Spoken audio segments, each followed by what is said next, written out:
The views and opinions expressed today on Black Focus Radio are not the views and opinions of the station, its management, or its advertisers. Now, let's get ready to focus on our issues, our solutions, using our voices on Black Focus Radio. Welcome to Black Focus, the show designed with our community in mind, where we focus on our issues, developing our solutions, using our voices. Central Arkansas, surrounding areas, and the nation. Get ready. Black Focus starts right now. Phone lines open at 855-525-5683. So here's your host, David W. Coleman. Habari Gsni. I'm David W. Coleman, and it's time for another edition of Black Focus Radio, the only show that unabashedly addresses Black issues, creating Black solutions, and amplifying Black voices. Be sure to support our sponsors, joinetradio.com, way down there in Little Rock, Arkansas, in the heat of the battle, where they keep you inspired and informed daily. And they also broadcast Black Focus Radio 12 to 2 p.m. Central Time. Also support ribrub.com, where we bake it, grill it, smoke it. Oh yeah? Come on, give me your hand, and I'll take you down through barbecue land. Catch Black Focus Radio on Facebook, Instagram, and YouTube, where we review the Black Focus archives and shows, and be sure to subscribe, like, and tell all your friends and family. Don't forget to join my one-man campaign to get rid of the N-word, okay? It is the most despicable word ever created.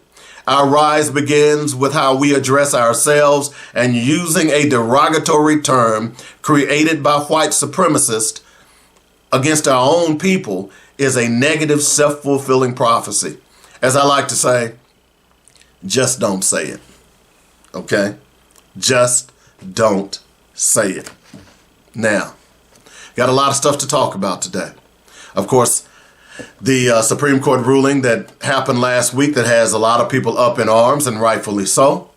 We're going to remind you of what some of our own Black people did or said to get us in this position as well.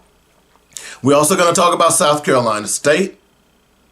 And I'm going to offer my solution again. In fact, I personally believe that I'm the only one that is making this suggestion or solution. All right? I'm just saying. So, let's get started. Okay? So, before we do anything right now, we've got to do Black Facts. So, let's get the party started.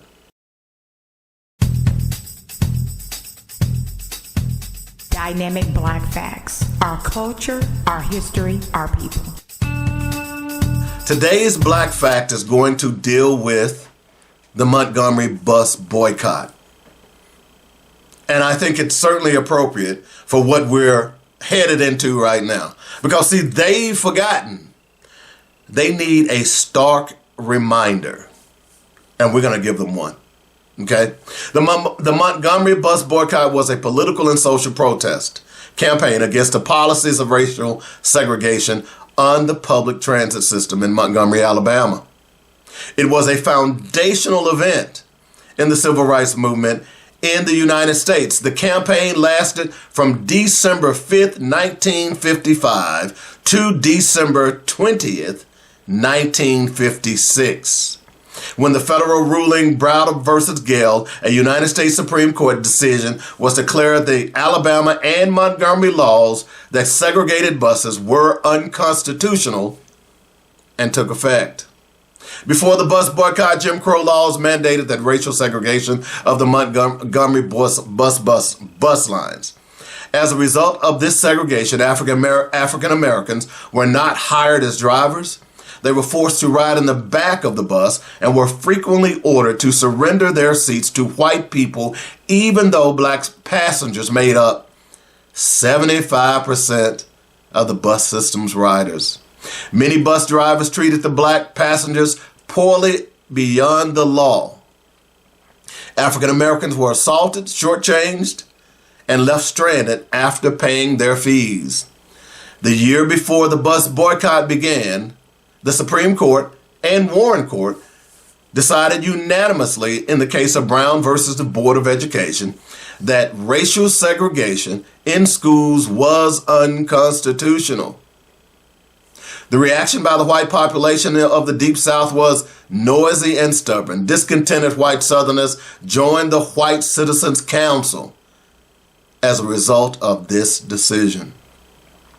Although it is often framed as the start of the civil rights movement, the boycott occurred at the end of many black communities struggling in the South to protect black women, such as Reese Taylor, from racial violence. The boycott also took place within a larger statewide and national movement for civil rights, including court cases such as Morgan versus Virginia, the earlier Baton Rouge bus boycott, the arrest of 15-year-old Claudette Colvin and 18-year-old Mary Louise Smith, among others, for refusing to give up their seats on the Montgomery bus boycott.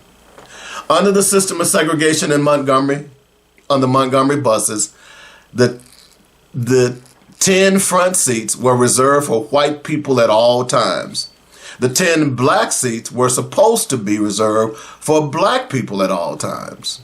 The middle section consisted of 16 unreserved seats for white and black people on a segregated basis. White people filled the middle seats from the front to the back, and black people filled the seats from the back to the front until the bus was full. If other black people boarded the bus, they were required to stand. If another white person boarded the bus, then everyone in the back row, in the black row nearest the front, had to give up and stand up so that a new row of white people could be created. It was illegal for white and black people to sit next to each other. Often when boarding the buses, black people were required to pay at the front, get off, and re-enter the bus through a separate door at the back. Where white people paid at the front, sat in the front, and exited in the front. Occasionally, bus drivers would drive away before black passengers were able to reboard. National City Lines, owned by the Montgomery Bus Line at the time of the Montgomery bus boycott, under the leadership of Walter Reuther, the United Auto Workers donated almost $5,000 to the boycott's organization committee. On the night of Rosa Parks' arrest, the Women's Political Council, led by Joanne Robinson, printed and circulated a flyer throughout Montgomery's black community that read the following: "Another Negro woman has been arrested and thrown in jail because she refused to get up out of her seat on the bus for a white person to sit down."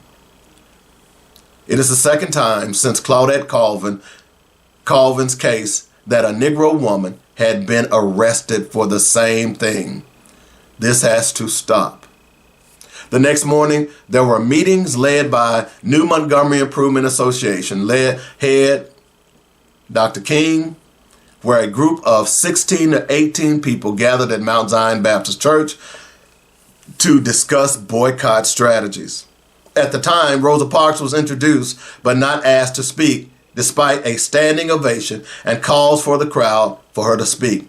She asked someone if she should say something, but they replied, "Why? You've said enough." The demand was a compromise from leaders of the boycott who believed that the city of Montgomery would be more likely to accept it rather than demand for full integration of buses. In this respect, the MIA leaders followed a pattern of the 1950s boycott campaign in the Deep South, including the successful boycott a few years earlier of service stations in Mississippi for refusing to provide restrooms for black people. Did y'all get that part right there? A few years before the Montgomery bus boycott, black people were boycotting white service stations because they would not allow black people to use the bathroom. Are y'all listening yet? Okay. Okay. On Saturday, December 5th, it was evident that the black community would support the boycott, and very few black people rode the buses that day. On December 5th, a mass meeting was held at the Holt Street Baptist Church to determine if the protest would continue. Given 20 minutes notice, King gave a speech asking for a bus boycott, and attendees enthusiastically agreed. Starting December 7th, J. Edgar Hoover's FBI noted the agitation among Negroes and tried to find derogatory information about King. The boycott proved extremely effective, with enough riders lost to the city's transit system to cause serious economic distress. Hello? Let me say that again. The boycott proved extremely effective. With enough riders, the city went under economic distress. Black taxi drivers charged 10 cents per ride, a fare equal to the cost of the bus, in support of the boycott. When word of this reached city officials on December 8th, the order went out to fine any cab driver who charged a rider less than 45 cents. In addition to using private motor vehicles, some people use non-motorized means to get around, such as cycling, walking, and even riding mules and driving horse-drawn carriages. Some people also hitchhiked. During rush hour, sidewalks were often crowded as the buses received few, if any, passengers. Their officials asked the city commission to allow stopping services in the black communities. Across the nation, black churches raised money to support the boycott and collected new and slightly used shoes to replace the tattered footwear of Montgomery's black citizens, many of whom walked everywhere rather than ride the bus to submit to Jim Crow laws. Let me just stop right there. Did you hear what I just read? Black churches across the country raised money and they collected shoes. So people in Montgomery who didn't have decent shoes to walk could participate in the boycott.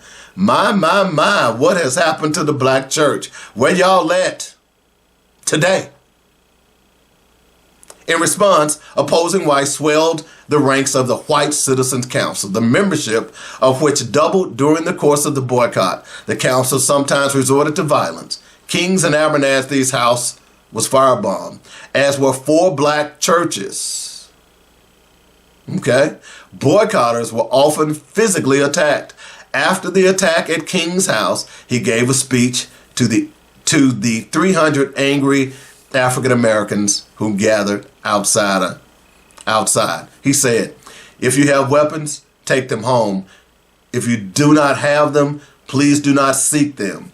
We cannot solve this problem through retaliatory violence. We must meet violence with nonviolence. Remember the words of Jesus. He who lives by the sword will perish by the sword. We must love our white brothers no matter what they do to us." Stop. See, I appreciate what Dr. King did, but just let us remember that if it wasn't for the deacons of defense, Dr. King would have been killed long before he was assassinated. Y'all don't know who the deacons of defense is? The deacons of defense were black former Army soldiers who had come back from World War II and decided that they had had enough of white supremacy and white people coming into black towns burning them down. Because, see, what the deacons of defense realized and understood is that white people were really cowards. And if you simply stood up to them, they would relinquish or they would back down. That's what the Black Panther Party was all about. So people love Dr. King, and I appreciate everything he did. But it was Dr. King who later said that he had believed that he had ushered his people into a burning house. Hello. Pressure increased across the country. The related civil rights suit was heard in federal district court, and on June 5th, 1956, the court ruled Browder versus Gale. The Alabama racial segregation laws for buses were unconstitutional. As the state appealed the decision, the boycott continued. The case moved to the United States Supreme Court, and on November 13th, 1956, the Supreme Court upheld the district court's ruling. The bus boycott officially ended on December 20th, 1956, 382 days. The Montgomery bus boycott resounded far beyond the desegregation of public buses. It stimulated activism and participation from the South in the national civil rights movement and gave King national attention as a rising leader. Just quickly, the backlash.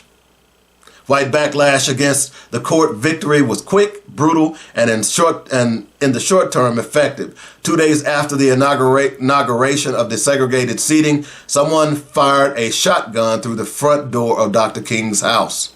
A day later, on Christmas Eve, white men attacked a black teenager as she exited a bus. 4 days later, 2 buses were firebombed and fired upon by snipers. In one sniper incident, a pregnant woman was shot in both legs. On January 10th, 1957, bombs destroyed 5 black churches and the home of Reverend Robert S. Gratz, one of the few white Montgomeryans who publicly sided with black people. The city suspended the bus service for several weeks on account of violence. According to legal historian Randall Kennedy, when the violence subsided and the service was restored, many black Montgomeryans enjoyed the newly recognized right only abstractly. In practicality, every other setting in Montgomery remained segregated. And that's our Black Fact for today. Keep listening to Black Focus Radio for more dynamic Black facts, our culture, our history, our people on Joynet Radio. All right, we're going to go to break here in just a moment, but I just wanted to read that and give you a foundation of where we are going today on the show and where we are in the nation today. It is important for us to understand how you fight white people. And although Dr. King was right to some extent, is we can fight them with nonviolence, but we have to be prepared to defend our people as well, and that was the Deacons of Defense.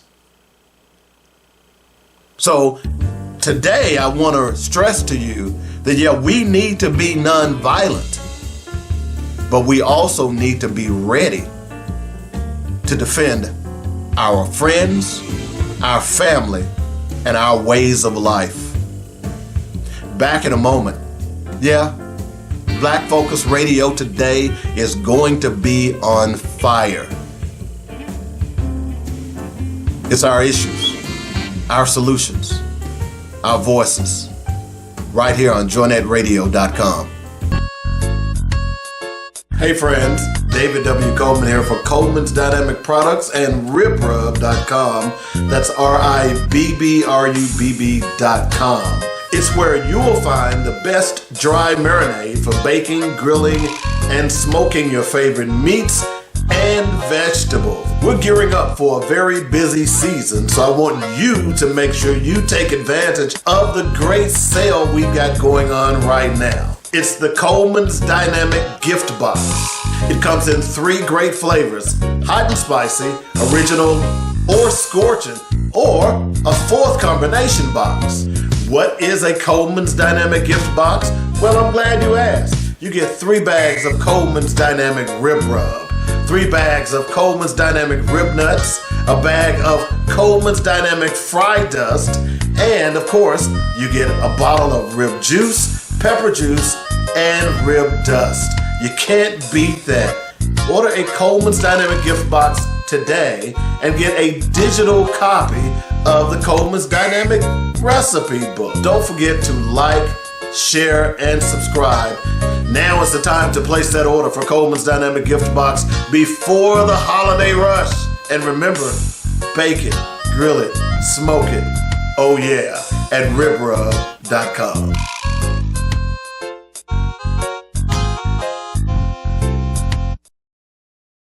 Attention entrepreneurs, nonprofits, and soon-to-be 501c3 organizations. My name is David W. Coleman, and I want to ask you a question. Are you looking for funding for your business or organization? The new year is upon us, and it's time to get those grant proposals ready. Deadlines for submittals will arrive quickly, and I can help you put your best business foot forward. There are multiple funding sources available to assist you in completing your mission. You just need to know where to look.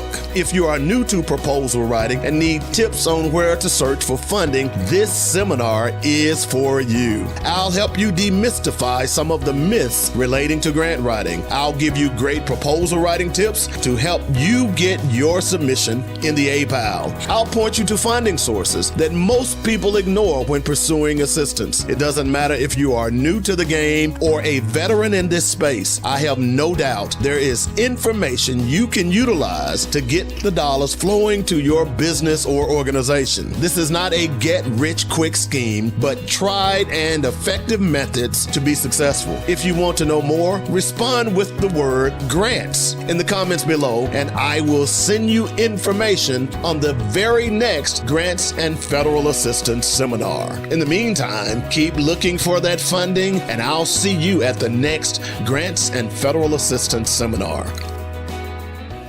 Welcome back to Black Focus Radio. Our issues, our solutions, our voices. 855-525-5683 is a number. That's how you get in touch with us if you'd like to join the show. As I like to say, Habari Gsni. Welcome back. A lot of stuff to talk about today.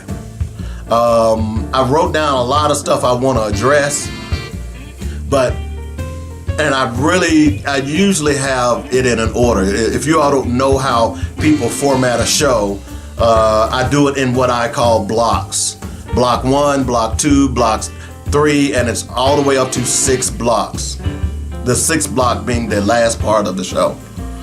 Today I'm not going to do that because the stuff that we're going to talk about today, it all runs together. Okay? So before I do that, I do want to give you a little information about where I'm headed, okay? Because, I talked about the bus boycott last segment in Black Focus.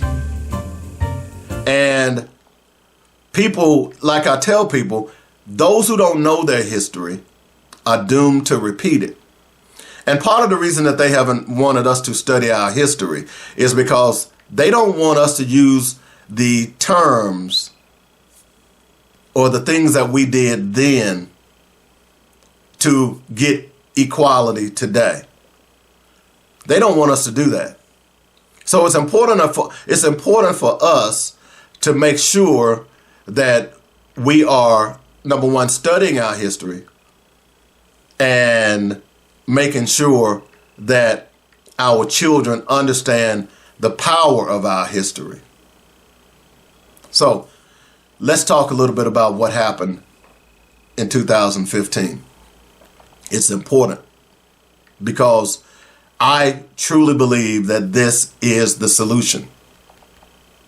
We're going to talk about it more in what we must do, but this is the solution.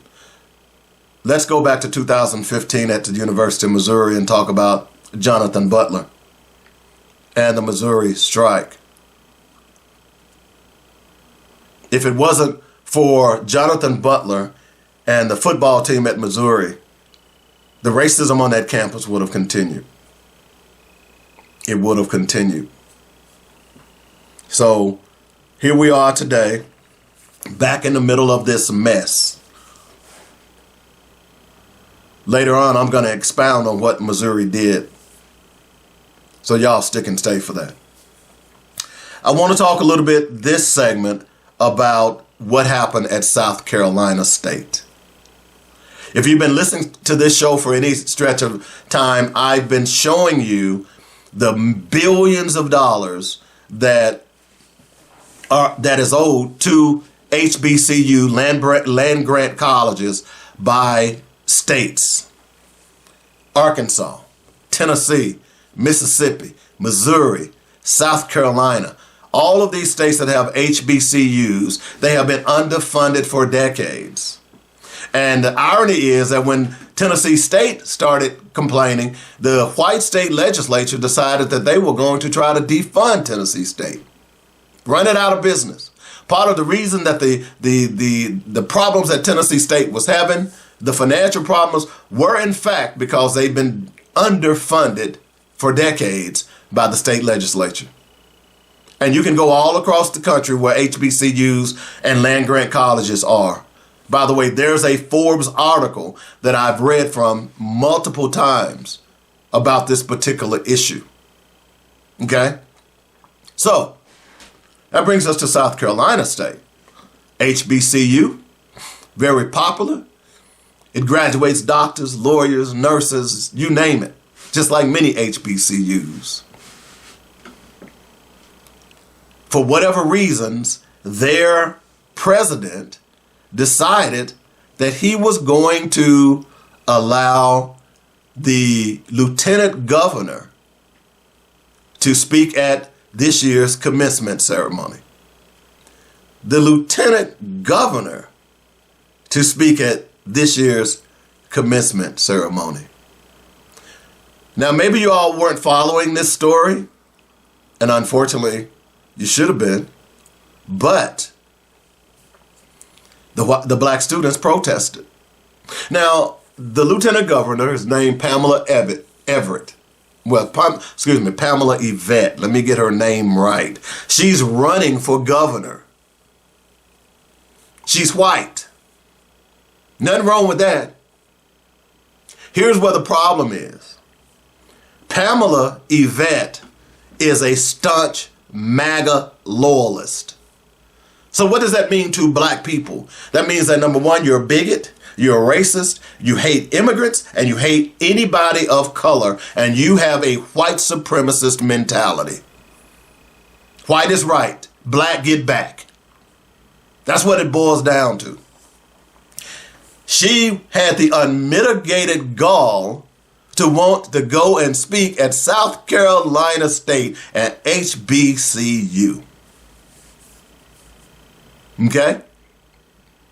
And by the way, the president of South Carolina, I believe his last name is Conyers, allowed it to happen. There were complaints that the board of directors had told the president to do it, and you had a board of director come out last week say, well, it was the board of director that decided that we were going to do this. Well, wait a minute. Why would you even allow? Why would you even fix that thought in your brain to think that you were going to let me just say this. Let me just be clear. A white supremacist to speak at a black graduation.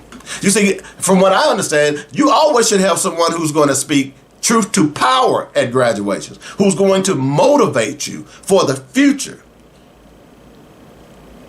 How was a white supremacist going to motivate black students? It wasn't going to happen. Black students protested vigorously.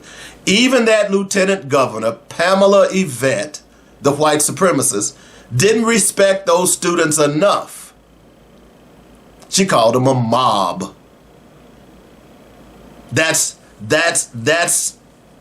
underlying terminology to be disrespectful to these black students.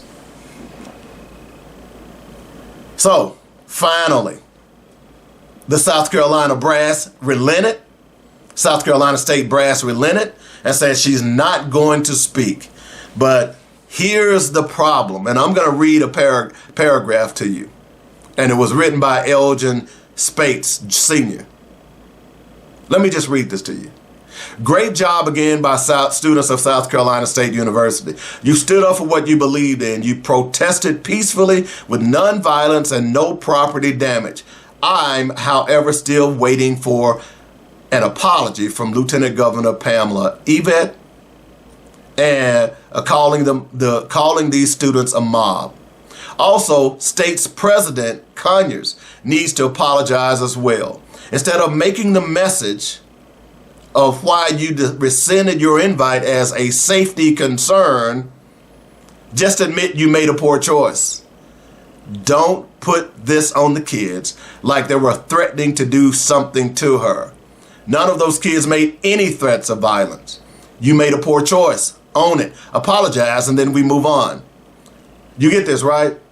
Pamela Yvette called them a mob, and the president said that he was rescinding the invitation because he was scared that there was going to be a safety issue, which is a bunch of crap. That man doesn't need to be president of South Carolina anymore. He needs to go. Okay? The students of South Carolina State need to boycott that school until that president is gone. Because if your president can't support you, then who can? This is the problem. See, this is white supremacy feeding into black mentality. I'm going to talk a little bit more about that in the next segment. So these young people decided that they were going to, look, at the end of the day, if she was going to speak, if I were graduating for South Carolina State at that time, I probably wouldn't have even attended my own graduation, which is one of the most sacred things that students want. They want to be able to walk. They want to be able to go up on that stage and get that diploma that they have worked so hard for. And then you had the president say he canceled it or rescinded the invitation because of safety concerns. Whose safety? Huh? Wow. So, after the fact, Pamela Yvette said, I'm not going to apologize for anything. Wait a minute. You're a MAGA. You hate black people.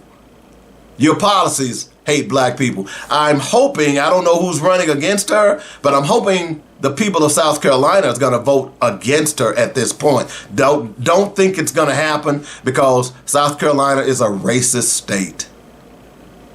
Always has been. Always will be. And by the fact, South Carolina was the first state to declare that they were going to get out of the Union. Hello? They were going to secede from the Union. So, we got a lot of work to do here. So she's not going to apologize. And then guess what?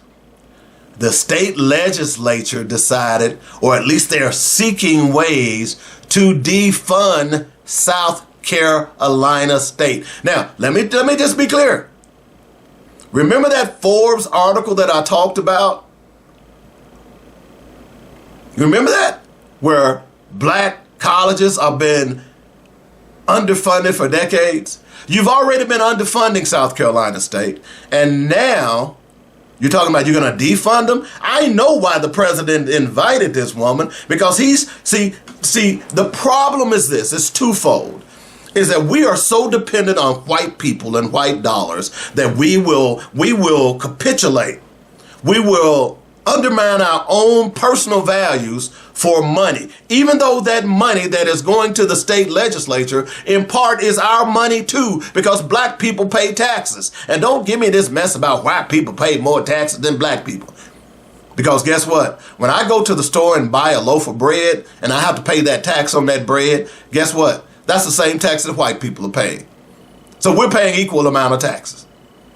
And when you want to talk about businesses, most businesses are getting business breaks. So they're not even paying taxes at all. But the white state legislature decided that they were going to defund or try to defund South Carolina State. Ain't that something? So remember I read about the Montgomery boys boycott? So this is reverse boycott. White people are trying to boycott South Carolina State. So let me ask you a question. If they are willing to do it, why aren't you willing to do it? The other issue is this. What this should speak volumes of, and I talked about this when I first brought up that Forbes article, is that we need to start spending our money on our community and on our schools. Even you've seen these voucher programs rear their ugly heads all across the country. All of these voucher programs are simply designed because they don't want their white kids to go to school with black kids. This goes back to the 1950s. They don't want your black kids sitting next to their white kids. I'm a product of Little Rock Central. I know what happened in 1957. As I've said before, some of those people are friends of mine. Some of their younger brothers and sisters I went to school with. Hello? They don't want you sitting next to their kids. I've been saying for years that, okay, let's embrace the voucher situation. We hear this all the time, that black women are some of the most educated people in America. Why don't we take those educated black people and start our own schools and use the same voucher program that they are using to steal taxpayer dollars to send to rich white folks? In the state of Arkansas, they say that 90% of the money that is going to the voucher program is going to rich white folks in Arkansas. So even the poor whites in Arkansas will not be able to benefit from the voucher system. Hello? Y'all paying attention yet? Let me stand up. Y'all look at that. Yeah, look, y'all see my shirt? I know people on the radio can't see it, but it says freedom. Malcolm X says, that's a quote by him. You get your freedom by letting your enemy know that you're willing to do anything to be free. Then and only then will you be free. Well, what are we willing to do to be free, black people? Because we're not free. Just because you can buy a car, just because you can walk in a mall, just because you can go in a restaurant now. In fact, many of them don't even want you there. I was watching a video the other day where a brother had given these young brothers some money. They had asked him, they were hungry. This brother gave them some money to go buy them some food, and this was at a Subway. Many of these Subways now owned by Indians. They go into the store, and because they only had change, but they had enough change to purchase, the Indian woman told them that she's not gonna give them anything. She's not gonna make their sandwiches. But she said, if you want to buy some potato chips, you can. The brother who gave them the money went to the Indian store, the Subway, and said, oh, wait a minute. So what you said is, and by the way, you're an immigrant. You are able to own that store because we are the ones who laid the groundwork for you all to be here. By the way, I don't recall seeing any Indians during the civil rights era. And we know now that Gandhi was an avowed racist, even though Dr. King often quoted Gandhi. Y'all didn't know that, right? Yeah, he was an avowed racist. So here's my point. At this point, what we ought to be doing is pooling our resources, and we ought to be having campaigns to send money to every black college in America. Every one of them. We ought to have GoFundMes. Let's start a GoFundMe for South Carolina State. Let's start a GoFundMe for the Arkansas AM&N. Because see, that's when I grew up, that's what I knew about it. It was Arkansas AM&N. Now it's called the University of Arkansas Pine Bluff. Let's start a GoFundMe for Tennessee State University. Okay? Texas Southern University. I can go on and on and on because there are black colleges all over this country. Tuskegee University. The same Tuskegee who trained black pilots in World War II. The Tuskegee Airmen, who white bomber pilots didn't want to go on bombing runs unless the Red Tails, the Tuskegee Airmen, were doing the escort, because the Tuskegee Airmen were some bad mother shut your mouse. Hello?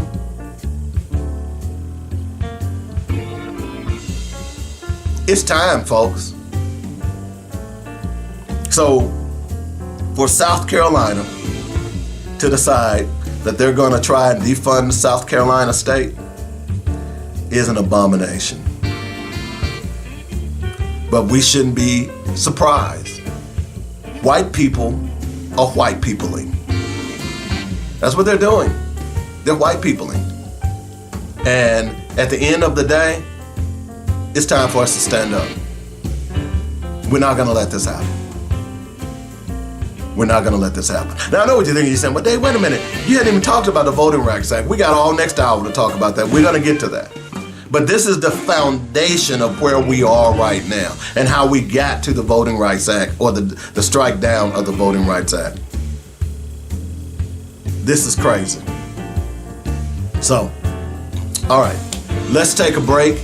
It's called Black Focus Radio. Our issues, our solutions, our voices. We'll be back in a moment.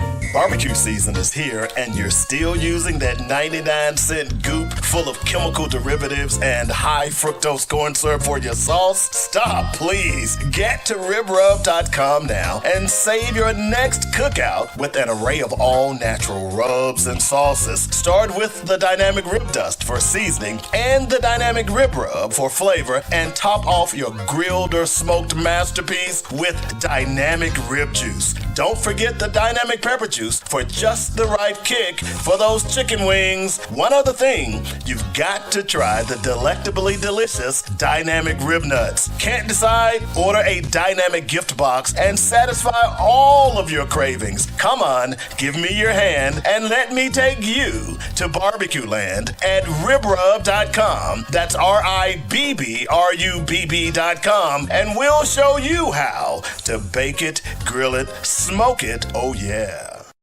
Habari Gsni, and welcome back to Black Focus Radio. Our issues, our solutions, our voices. 855-525-5683 is the number. That's how you get in touch with me if you would like to join the show. By the way, if you'd like to send me an email, it's at blackfocusradio@gmail.com. I'd love to hear from you. We've been talking about how we got here. The Montgomery bus boycott, the attack on South Carolina State.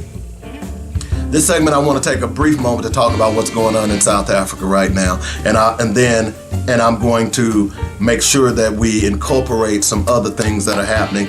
Next hour, we're going to talk about the Voting Rights Act. Right now in South Africa, I've been watching videos over the last couple of days of watching black South Africans attack other black people.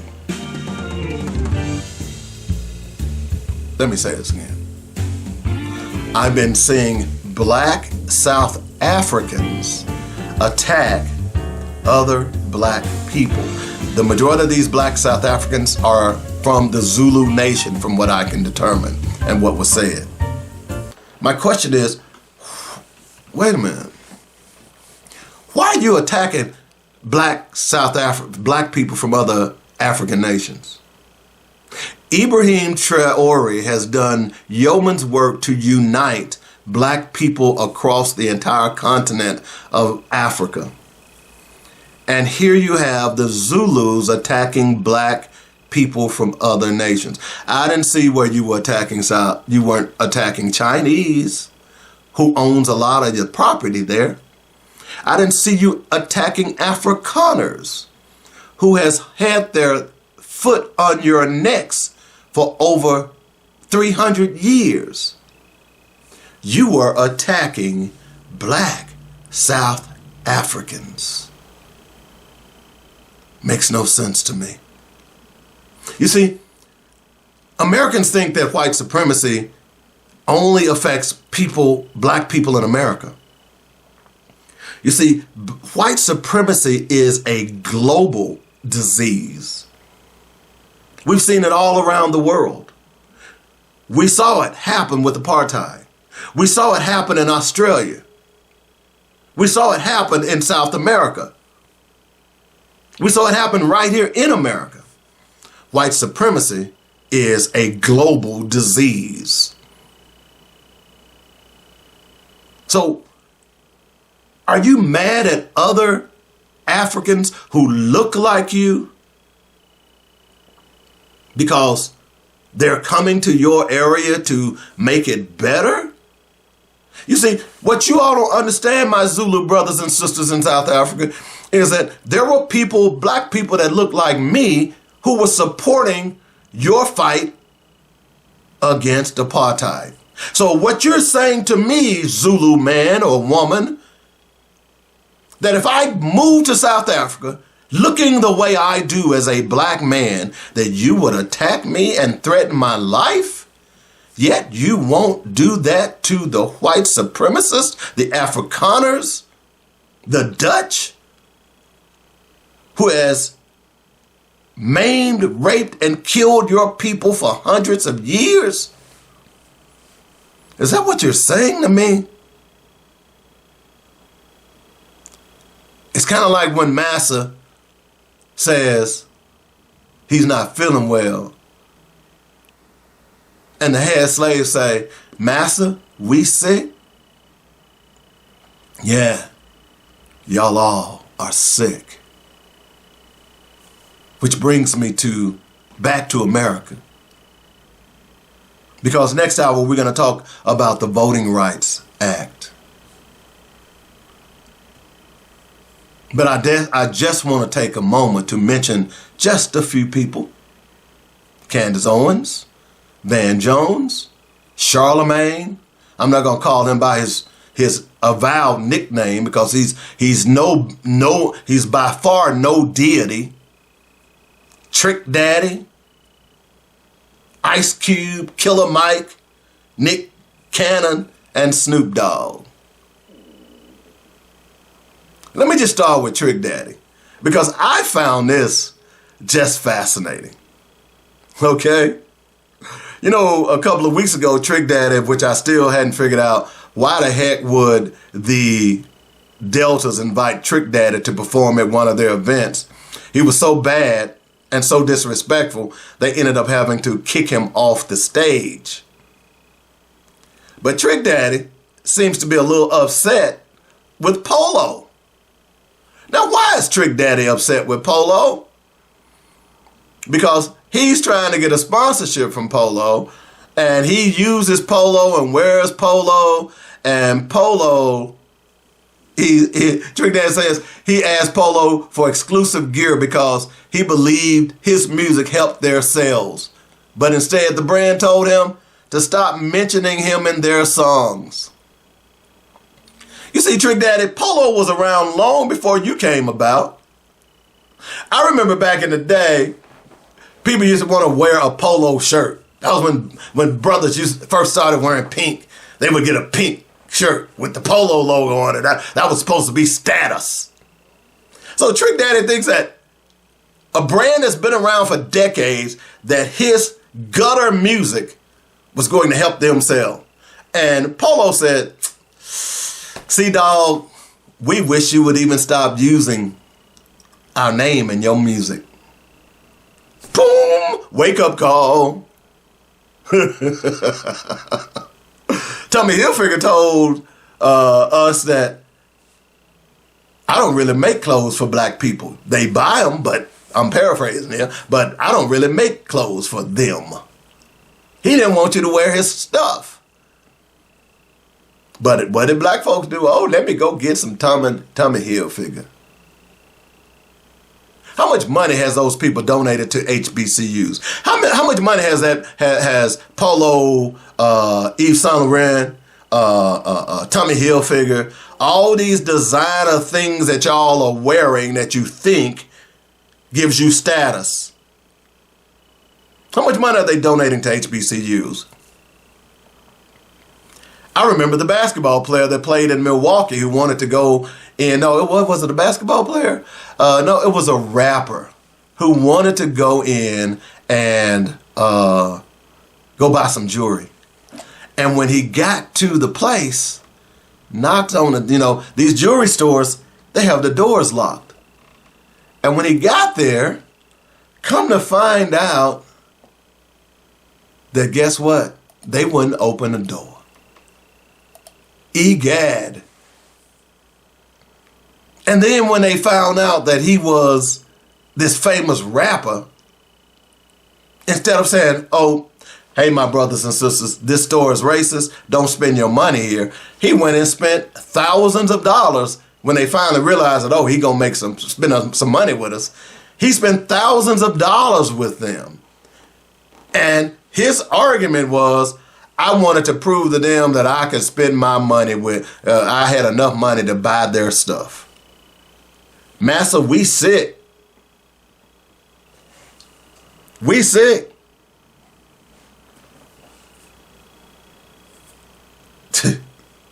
Y'all get this, right? So, here's my point. Y'all are sick.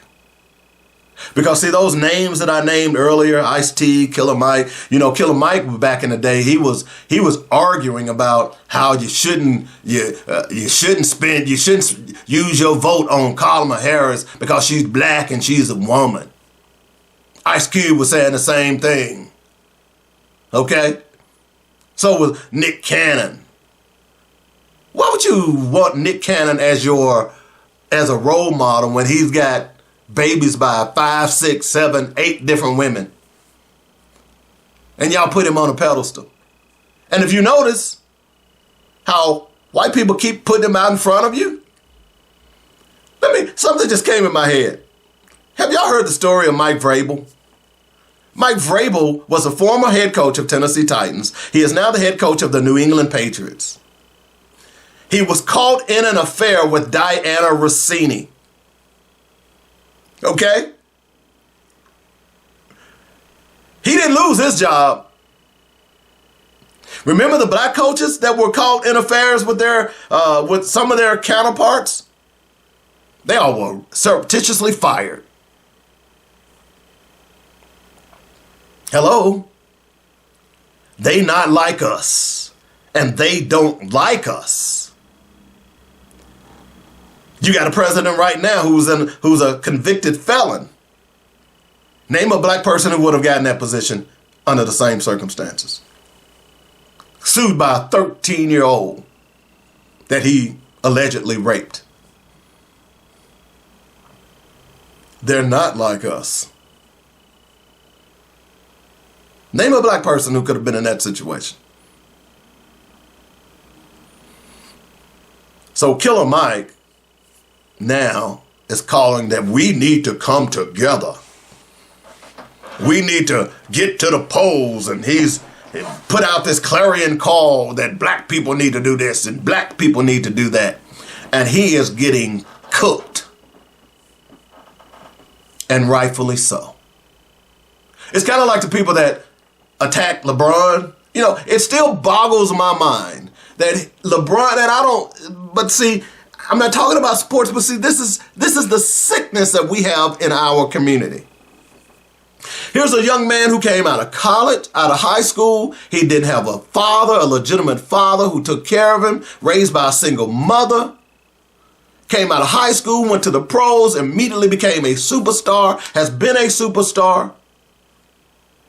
Decided that he was going to open a school, and every one of those kids who went to that school were going to get a scholarship. And then, oh, by the way, because he didn't have transportation and he had to ride around on a bicycle, he decided that he was going to buy every one of those kids a bike. Hello? And y'all hate. Oh, by the way, when was the last time you heard of LeBron cheating on his wife? You haven't. I don't know if he has or hasn't, but I would bet $1 to a donut that if LeBron James had cheated on his wife, that someone would have snitched because y'all hate him that much. What is wrong with us? I have seen the enemy, and it is we. These same so-called rappers have put poison into our communities by supporting gangster rap, drugs, gangs, and violence, murder and mayhem, misogyny, murder and mayhem. That's what these rappers have done. I posted a piece on my Facebook page. about that very thing. What happened to those rappers who were talking about uplifting and knowledge and power in our community? They sold us out for money. Every time I talk about this, I think about New Jack City, which in my opinion was a classic movie. It's a great movie. But when you really delve into it, it was a sad movie. But that section where Nino Brown came back to the hood and was giving out turkeys during the holidays. That's what these rappers are doing.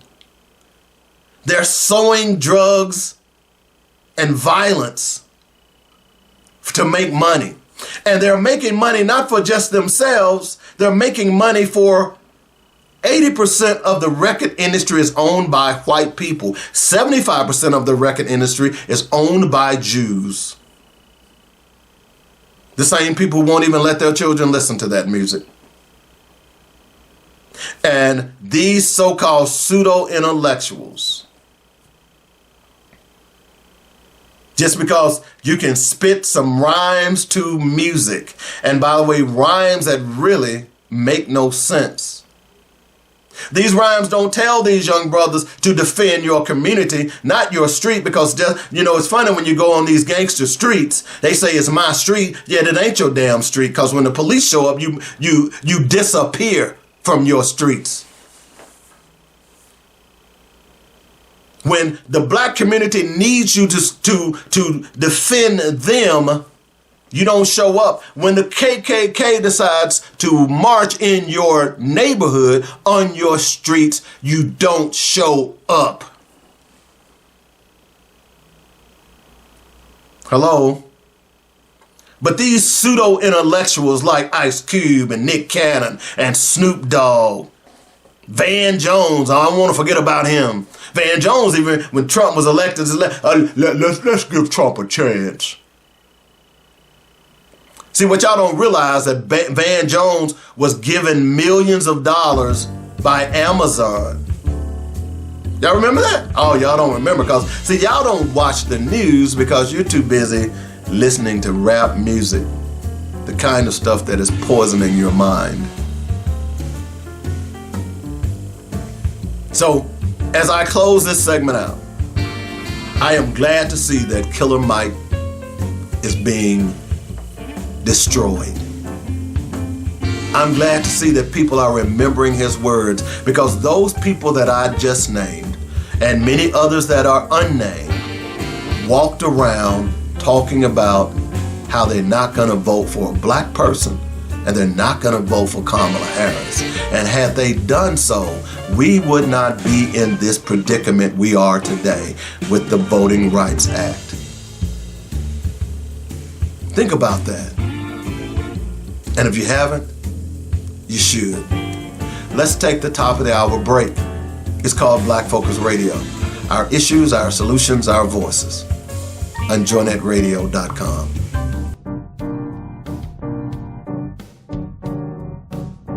What's old is new again. The release of the Pain of Vengeance audiobook is finally here. A new generation, but the old story remains the same. What happens to an officer of the court when the tables of justice are turned against him? Will he abide or take the law into his own hands? Follow the saga of Malik Coleman as he makes decisions that will change lives forever. Be the first to hear it and hear it again. What would you do? Accept an unjust ruling or reject the system outright that views fathers as second-class citizens? Order The Pain of Vengeance today. Now available as an audiobook. The Pain of Vengeance will make you cheer, cry, laugh, and make you question equality and who truly benefits. Order The Pain of Vengeance audiobook by Dante Sinkay today. The views and opinions expressed today on Black Focus Radio are not the views and opinions of the station, its management, or its advertisers. Now, let's get ready to focus on our issues, our solutions, using our voices on Black Focus Radio. Welcome to Black Focus, the show designed with our community in mind, where we focus on our issues, developing our solutions, using our voices. Central Arkansas, surrounding areas, and the nation. Get ready. Black Focus starts right now. Phone lines open at 855-525-5683. So here's your host, David W. Coleman. Habari Gsni, and welcome back to the second hour of Black Focus Radio, the show that talks about our issues, creating black solutions, and amplifying black voices. This hour, we're going to talk about the Voting Rights Act, because this past week should have been a wake-up call for every black person here in America.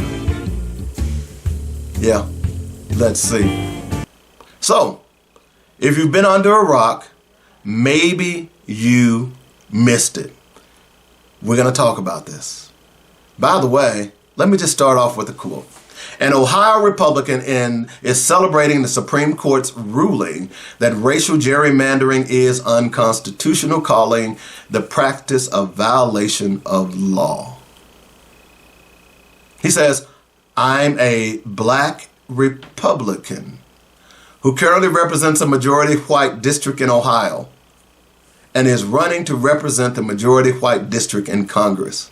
His name is Josh Williams. The idea that black Americans need special districts carved out just for them is complete nonsense." Yeah.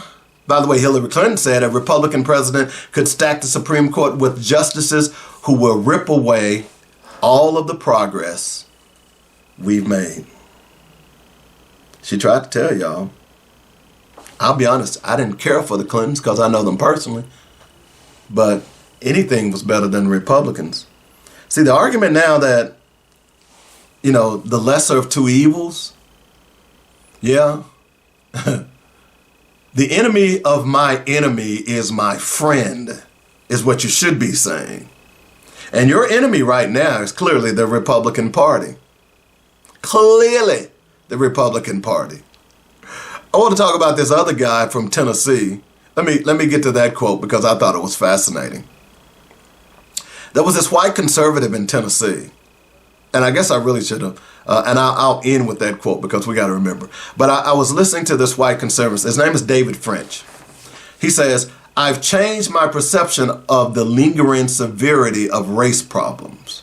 We adopted a child from Ethiopia, maybe naive. Didn't think she'd have a different experience than our other kids. There wasn't a school she wasn't called the N-word." Now, this particular guy is pretty wealthy, sent his kids to Montgomery Bell Academy. Now, those of you who don't know this, Montgomery Bell Academy is a rich private school in Nashville, Tennessee. I know this school well is because for one season, I actually did play-by-play for their football team. And they were desperately trying to get black kids to come to that school because the rival school was Brentwood Academy. And Brentwood Academy had a lot of black kids there, but they only got those black kids on campus to play sports. Hello?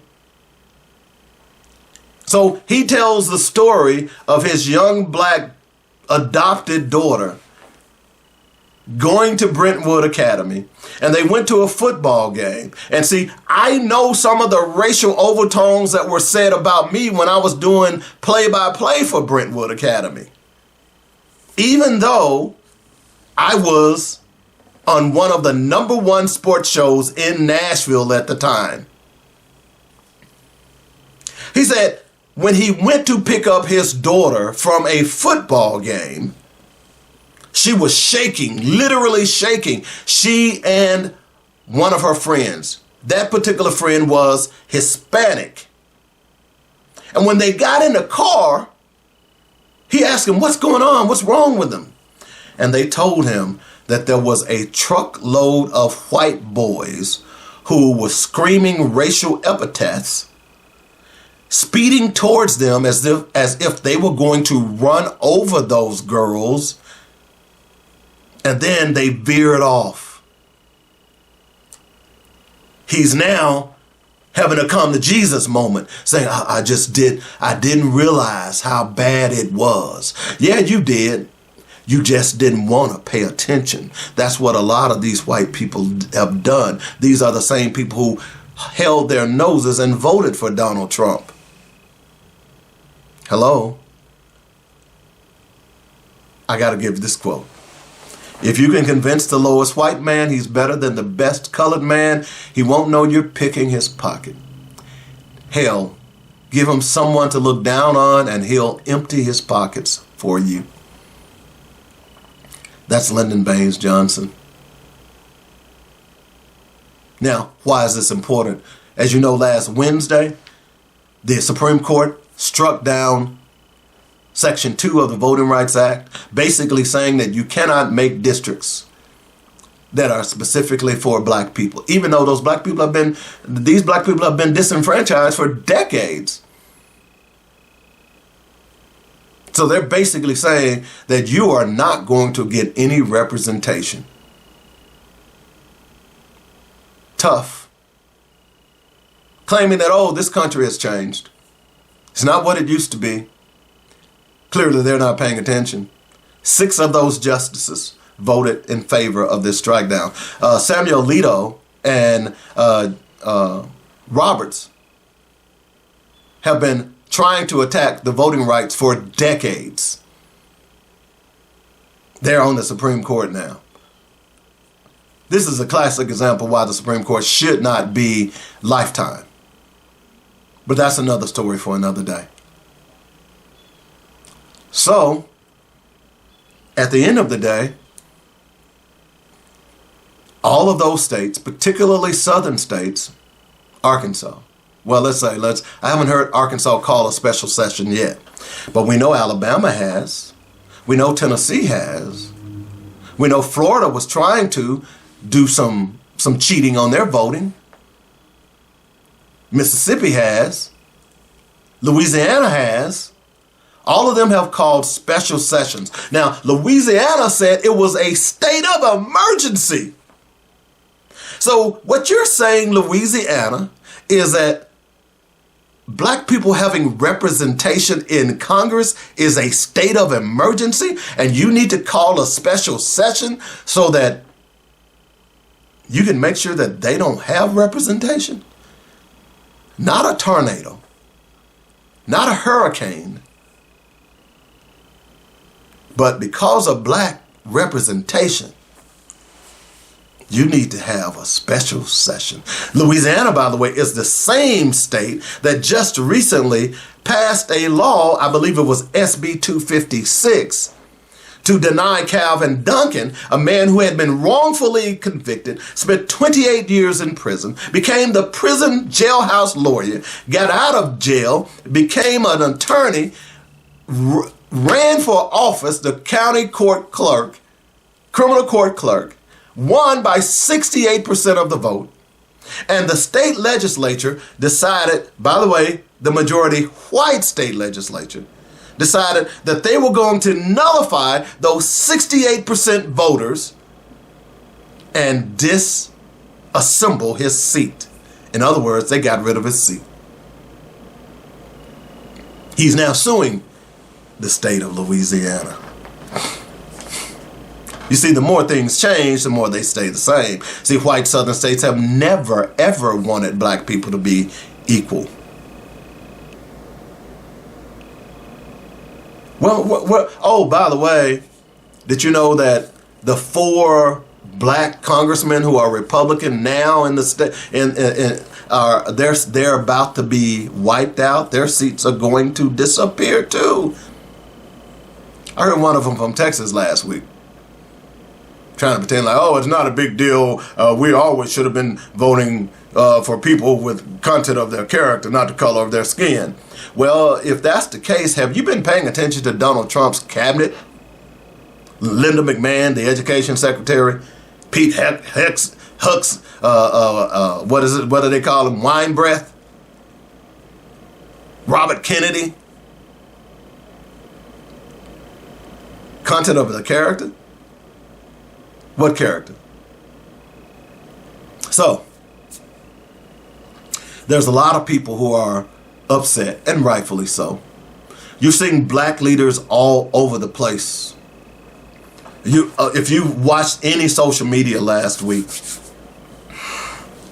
all over my social media, you were seeing various city, state, national representatives, various coming out and complaining about what the Supreme Court did. Rightfully so. Call to order, call meetings, NAACP, the Urban League, all of these people calling meetings and planning sessions and so on and so forth. But the frustrating thing about it to me is none of them are really offering solutions. Now, here's what I will tell you young people, because what the Supreme Court did last Wednesday is going to affect you more so than it's going to affect me, because I'm 65 next week. You've heard me say it. I've got more time behind me than I have ahead of me.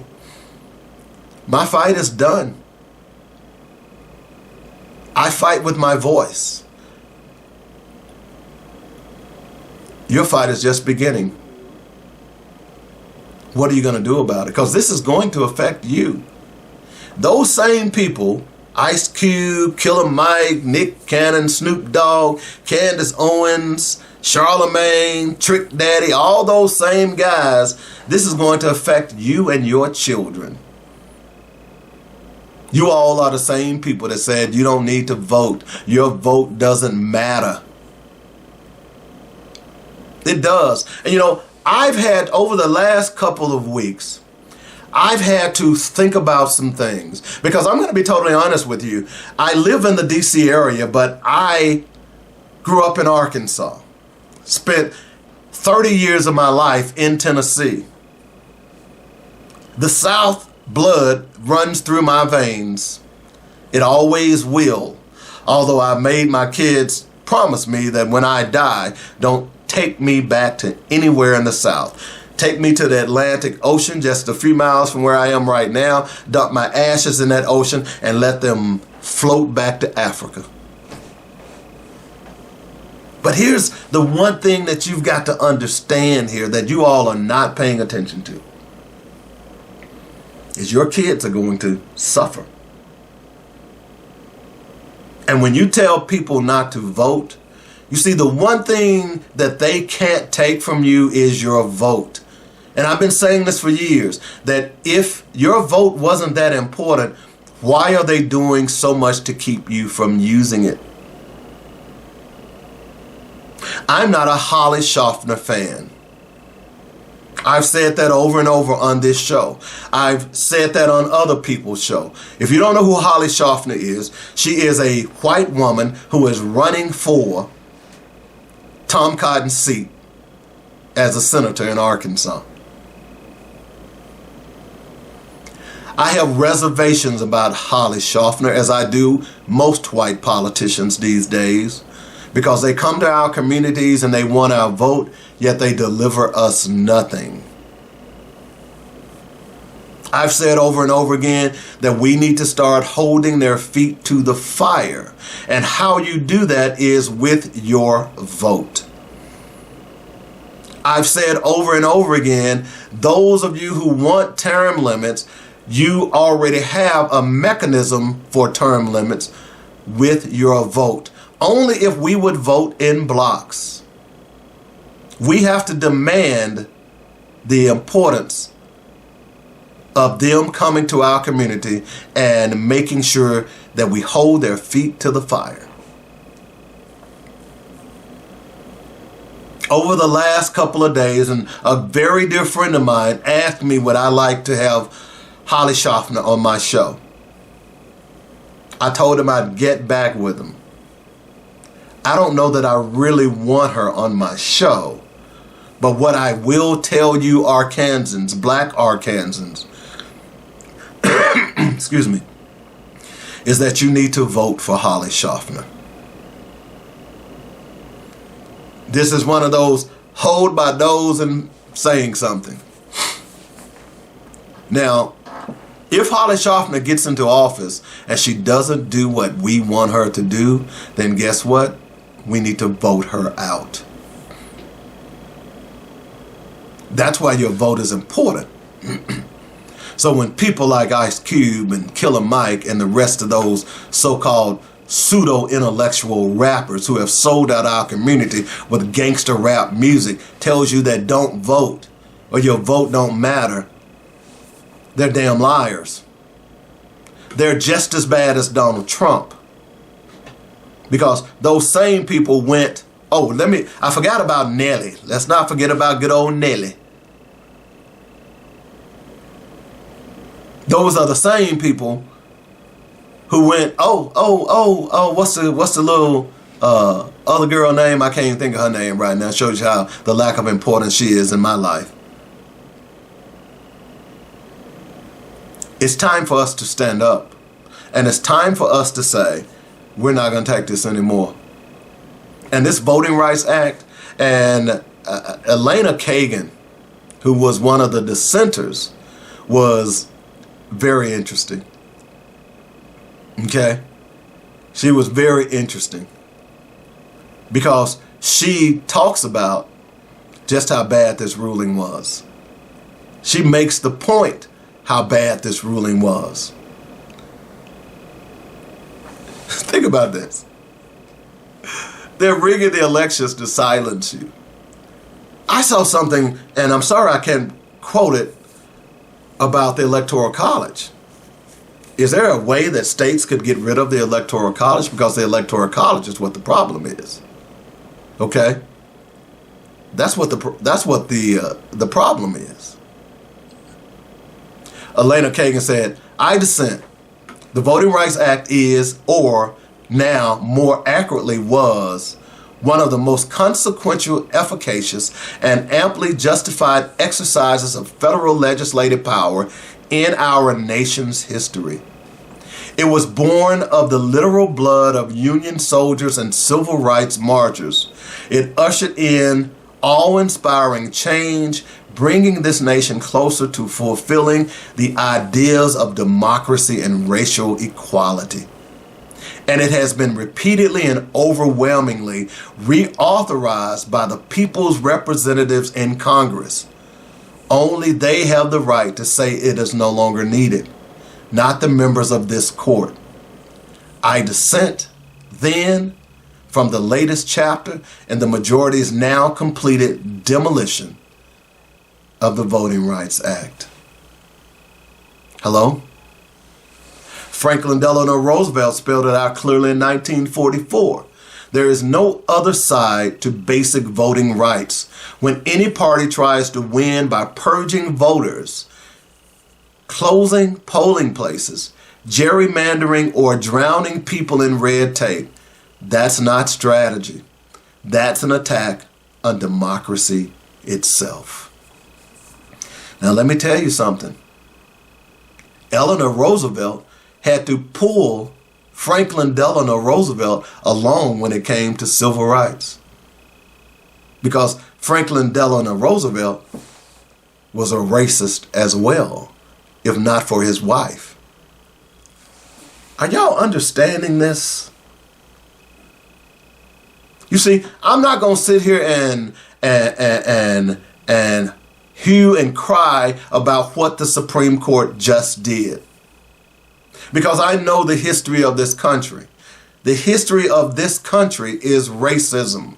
And any chance this country they will try to show their history. Speaking of which, I saw a picture of some white kids. They could have been more of 5, 6, or 7 years old. It was an elementary school. And in this school, they were waving Confederate flags. And the caption said, one of the kids said, "This is our history."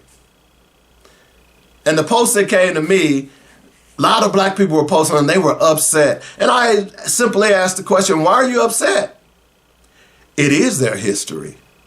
That's precisely the point. Their history is bigotry and racism, not just here in America, but across the continent, across the world. They have no other history. That's why they tried to steal black people's history. That's why they tried to steal the Bible. That's why they tried to steal all the artifacts that were in in black countries. That's why they went into these countries and not only stole the people, but stole the land and the minerals.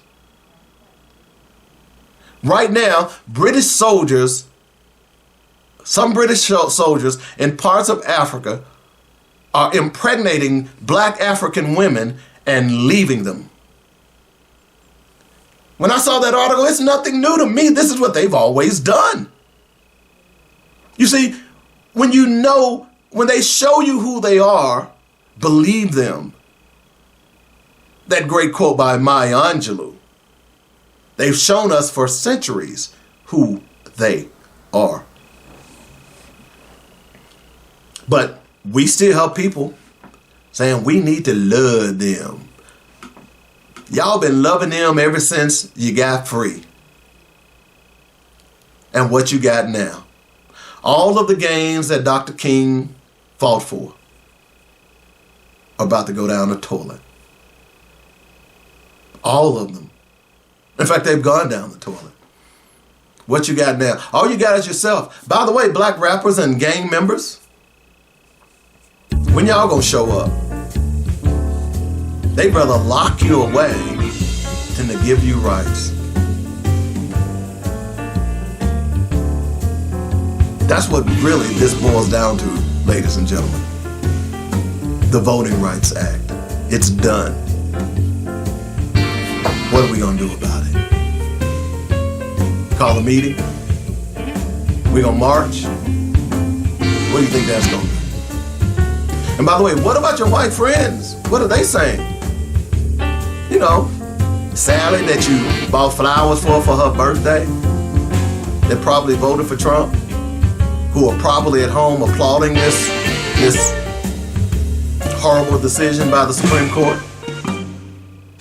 while pretending that she's your friend. What are you gonna do about it? I have a solution. We'll take a break. It's called Black Focus Radio.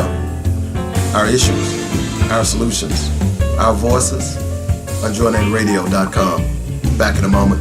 Barbecue season is here and you're still using that 99-cent goop full of chemical derivatives and high fructose corn syrup for your sauce? Stop, please. Get to ribrub.com now and save your next cookout with an array of all natural rubs and sauces. Start with the Dynamic Rib Dust for seasoning and the Dynamic Rib Rub for flavor, and top off your grilled or smoked masterpiece with Dynamic Rib Juice. Don't forget the Dynamic Pepper Juice for just the right kick for those chicken wings. One other thing, you've got to try the delectably delicious Dynamic Rib Nuts. Can't decide? Order a Dynamic gift box and satisfy all of your cravings. Come on, give me your hand and let me take you to barbecue land at ribrub.com. That's RIBBRUBB.com, and we'll show you how to bake it, grill it, smoke it. Oh yeah.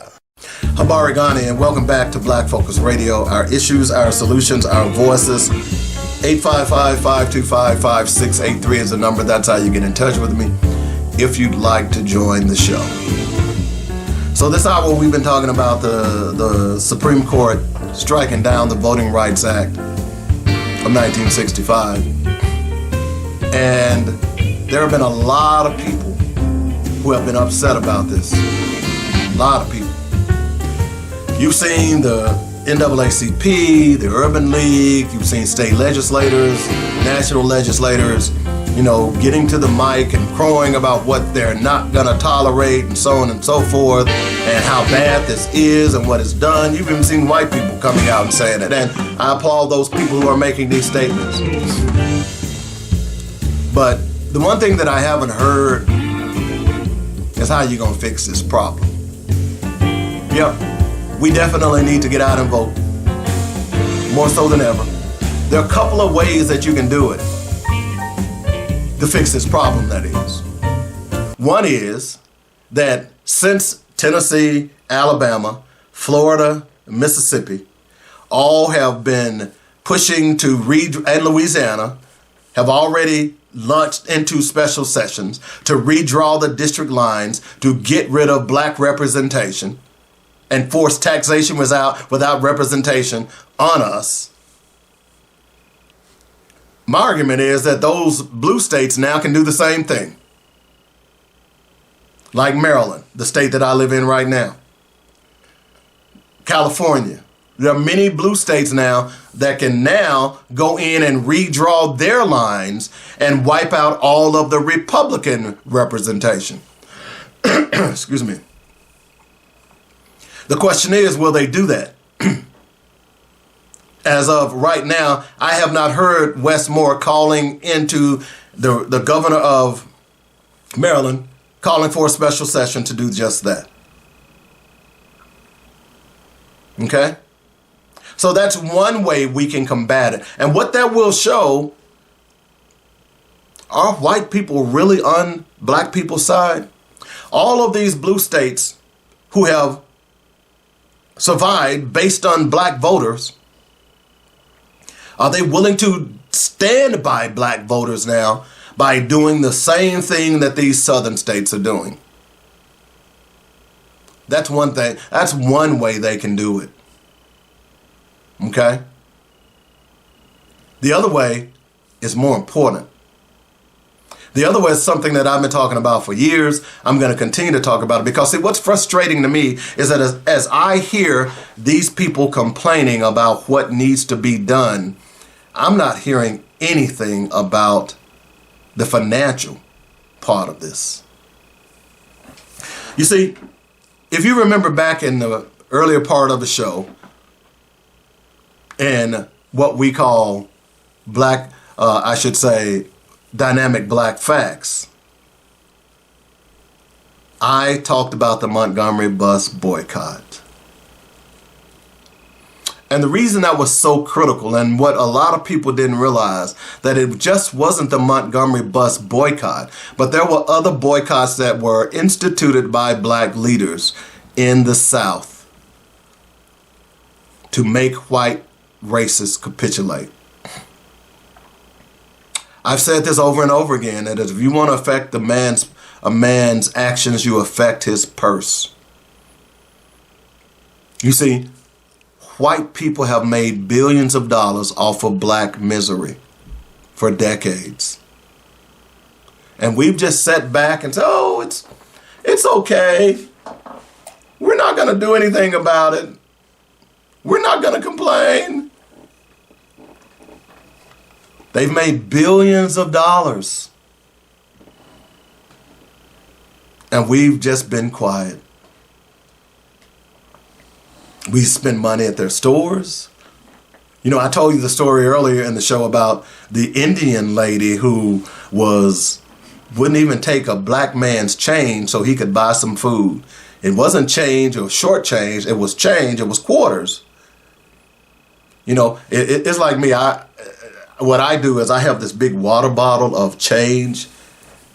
I've carried this water bottle around for years, and it's been symbolic of how I live my life, because there were times when I had to dig in that water bottle to get money out in order to buy food. I remember I dug in it one time. I ended up getting $50 out of it. Still had money in it, but I got $50 just change that I would come home and just throw in this water bottle. So this Indian woman didn't want these black people to buy food in her store, the same store that we've allowed her to win in the black community. And one black man stood up and said, either you're going to fix their food or we're going to make sure that we shut you down. If there was no money in the black community, why do you find so many Asian and Arab stores in the black community? You see, our problem is that we don't support one another. We'll support an Asian or an Arab before we'll support a black person. There may be, you probably could count on one hand the number of black grocery stores in America, black-owned grocery stores, or even black franchised-owned grocery stores in America. You see, money talks, BS walks. That's an old saying.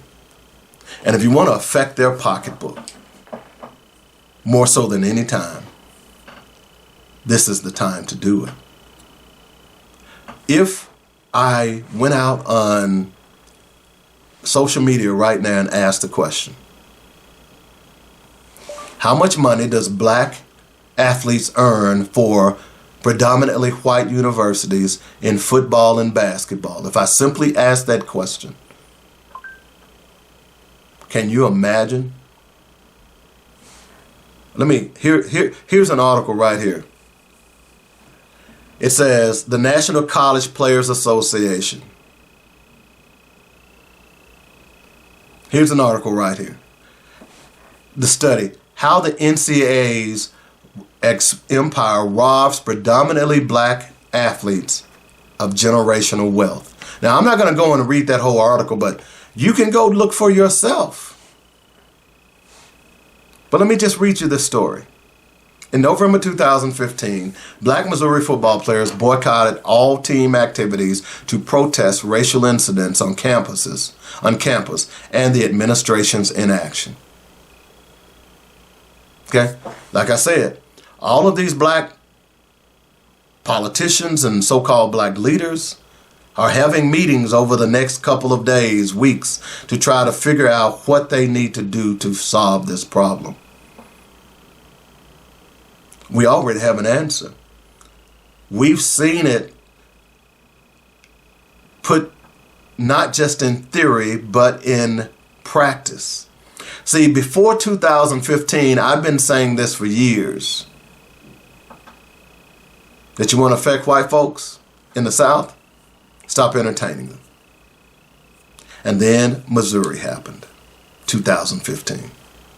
Led by players demanding the resignation of UM system president Tim Wolf, the strike gained intermediate and national attention and led to Wolf's resignation, showing the immense power of student athletic activism.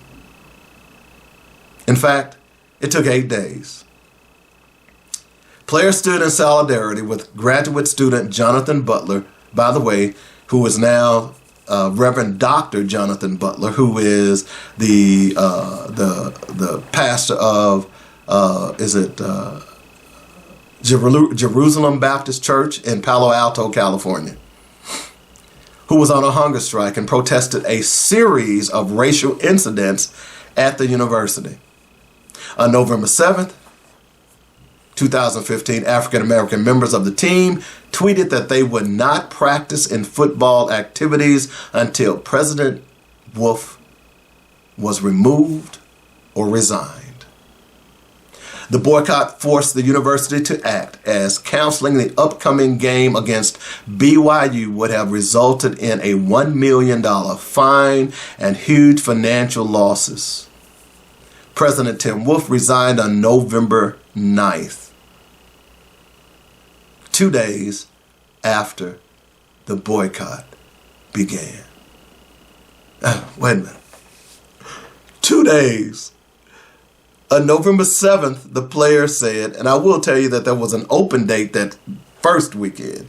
They were going to play BYU the next weekend.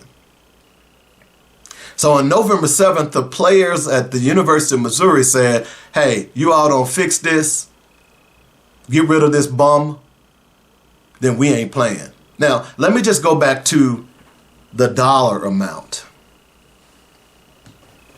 It said they were going to be fined $1 million. That was by the SEC alone.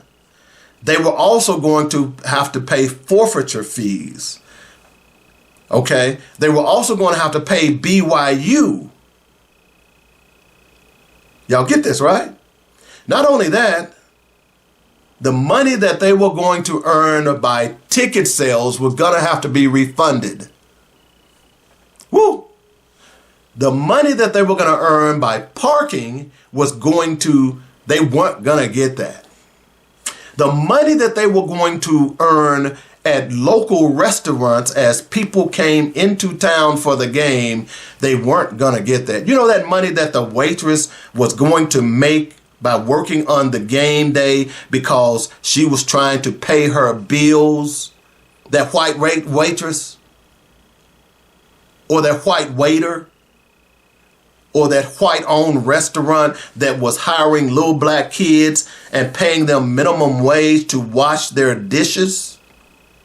Oh, did I mention the liquor stores that was going to lose millions of dollars because nobody was going to be buying liquor? There were so many ancillary businesses that was going to lose money because those black football players and students at the University of Missouri decided to stand up and say, we're not going to take this anymore. Let me continue. The event is regarded as a landmark moment for college athlete activism, proving they could leverage their position to influence university leadership decisions. The protest was heavily supported by the head coach, Gary Pinkel, who said the focus on supporting students and not football. Hello? Y'all get this, right? Are y'all understanding what I'm saying? Let me jump out here to another article here. All right. In 2010, two white students dropped cotton balls in front of the Gaines Odom Black Culture Center. They were arrested and charged with tampering, which is a felony and which was prosecuted as a hate crime based on the evocation of the historical slur cotton picker to describe enslaved sharecropping blacks. The prosecutor asked for them to serve 120 days in jail, but they were eventually only convicted of littering, which is a misdemeanor, and sentenced to probation and community service with no jail time. In 2011, a student was given probation for racist graffiti in a student dorm. The events led to the creation of a diversity initiative called One Mizzou. Only MU Chancellor Brady Deaton. Under MU Chancellor Brady Deaton. The initiative was discontinued in 2015 owing to concerns that it had lost its meaning.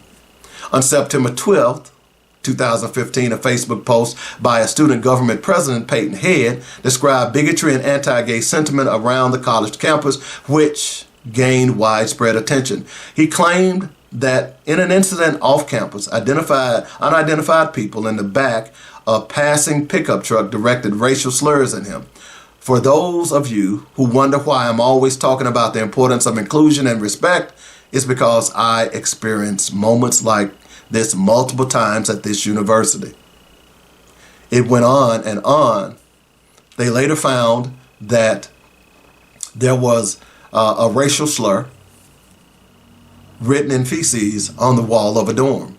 On November 3rd, student Jonathan Butler launched a hunger strike, vowing not to eat until the president resigned. One of Butler's stated reasons for this was that Timothy Wolf's car had struck him during a protest against Wolf at the school's homecoming parade. During the incident, students confronted the president by linking arms in front of his vehicle. Wolf revved the car's engine and drove into Butler. No police charges were filed in connection with the incident. This was the president, okay? His statement said, Mr. Wolf had ample opportunity to create policies and reform that could shift the culture of Mizzou in a positive direction, but in each scenario, he failed to do so.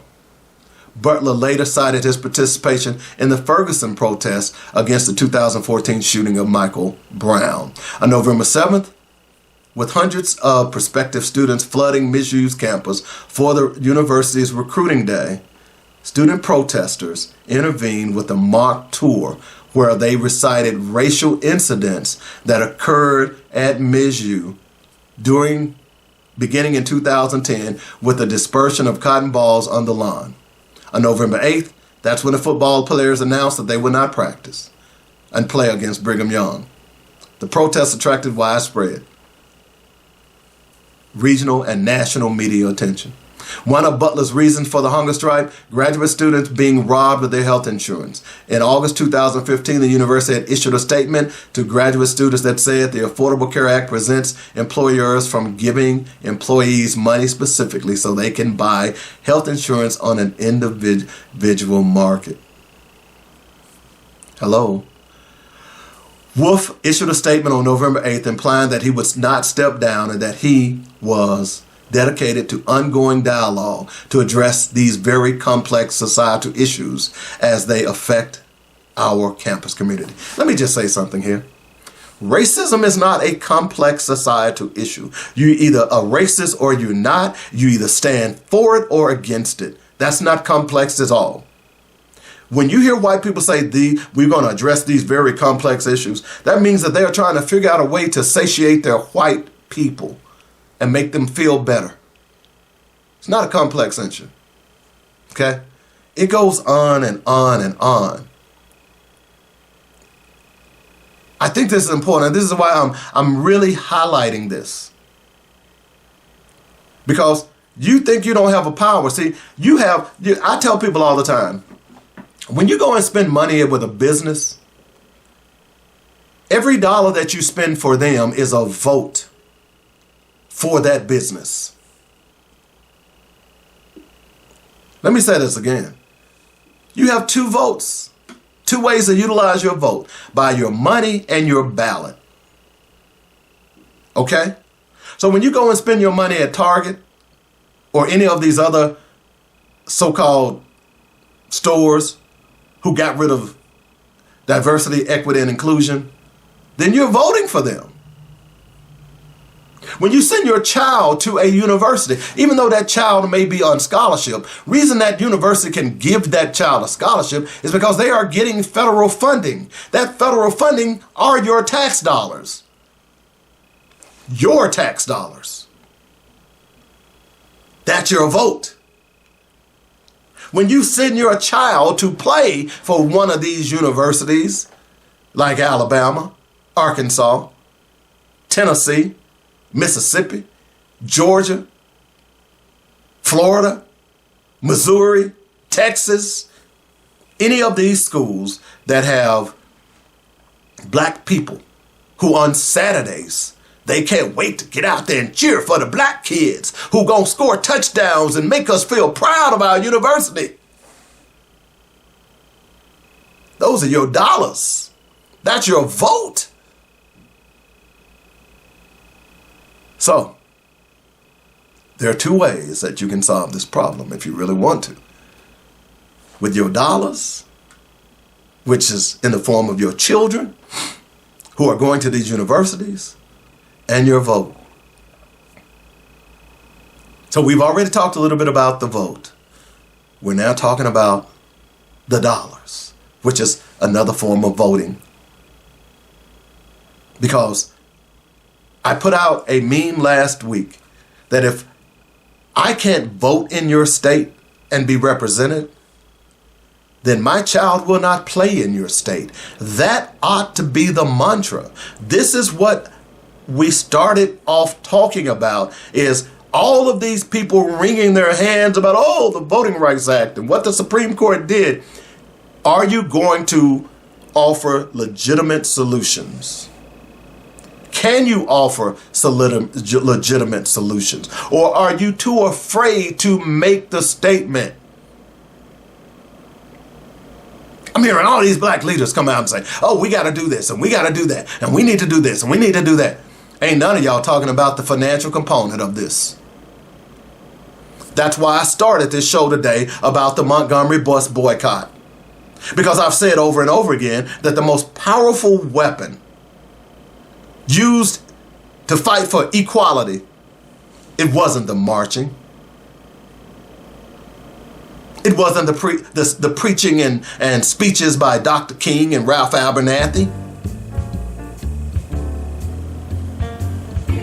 It was the Montgomery bus boycott and those other boycotts that took place with that. Because if you affect their pocketbooks, they may not like you, but they know that, hey, they're affecting our pocketbook. We're going to have to do something. That's when the dominoes began to fall. Was the Montgomery bus boycott.